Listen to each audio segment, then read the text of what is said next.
Bom, eu começo, antes de dar início à apresentação ali, eu não sei se vocês viram hoje, está na imprensa de hoje, o último relatório da ONG Oxfam. Alguém viu, não?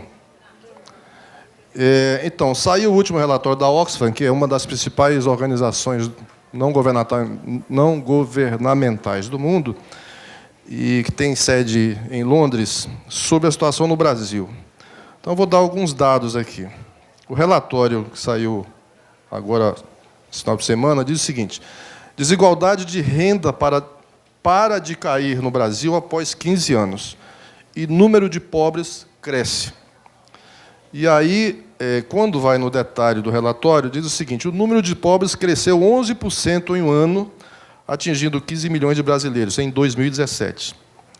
Os rendimentos do trabalho dos 10% de brasileiros mais ricos cresceram 6% em 2016 para 2017. Já entre os 50% mais pobres, a renda caiu 3,5%. O rendimento médio do 1% mais rico é 36,3 vezes maior do que os dos 50% mais pobres. Pela primeira vez em 23 anos, a renda média das mulheres caiu em relação à dos homens, de uma proporção de 72% para 70%. A diferença salarial entre negros e brancos também aumentou. Em 2017, negros ganhavam, em média, 53% dos brancos, ante 57% em 2016, portanto, caiu 4%. O volume dos gastos sociais no Brasil retrocedeu ao patamar de 2001. Pela primeira vez desde 1990, o Brasil registrou alta na mortalidade infantil, que subiu de 13,3 em 2015 para 14 mortes por 1.000 habitantes em 2016. Então, esse relatório saiu agora esse final de semana, e ele, inclusive, não está ali. O que é mais importante para mim? É o kit gay ou a minha aposentadoria, que poderá ser menor, mais baixa do que o atual salário mínimo? Né? Então, nós precisamos continuar organizando, não disputando essas questões, digamos assim, moralistas. Claro que temos que disputar as questões civilizatórias, por exemplo, os direitos humanos, que nós somos, afinal de contas, né, desse campo. Né? A questão dos direitos das mulheres, a questão dos direitos dos negros, né, a geração de empregos, a disputa pela Previdência, mas nós, para poder fazer a disputa política com a direita, nós vamos ter que combinar essas questões, que eu chamo de civilizatórias, com as questões concretas da classe trabalhadora. Né? Ou seja, a disputa e a garantia da manutenção de direitos.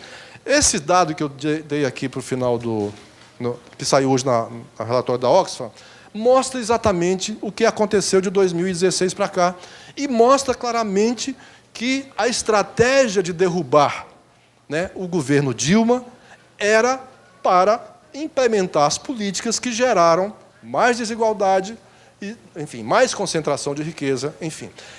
E aí a gente precisa disputar isso, né, ou seja, em cima do que é de fato direito concreto, do que é a vida real, né, de cada trabalhador e trabalhadora, a população como um todo, com estratégia, que significa dizer que a gente vai ter que ter mais capacidade de dialogar, mais capacidade de ter informação e deter informação, mais cuidado, né, para não ficar entregando para os nossos inimigos as informações que a gente precisa ter e terá que negociar, e terá que organizar.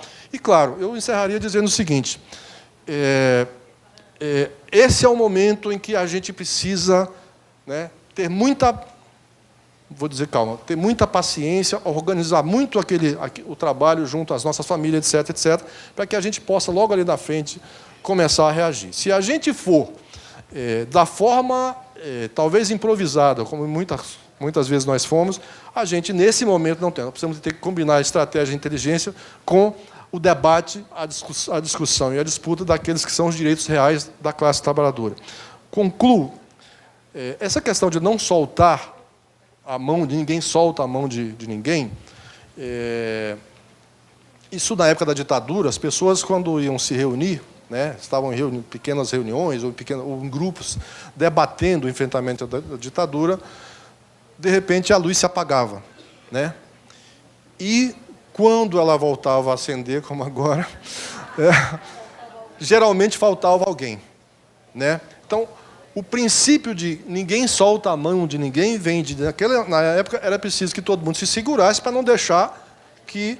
ou não deixar, ou pelo menos saber quem efetivamente estava sendo sequestrado. É evidente que, nesse momento de redes sociais, de WhatsApp, etc., etc., o significado é outro. Mas o não largar a mão de ninguém, não soltar a mão de ninguém, significa dizer que nós só teremos capacidade de enfrentar a extrema-direita se nós estivermos juntos e construir uma ampla unidade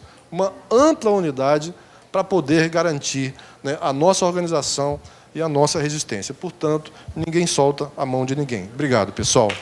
Quem trabalha a vida inteira quer se aposentar em paz. Show Satanás, show Satanás. Trabalhar 40 anos, tu é doido ou se faz. Show Satanás, show Satanás.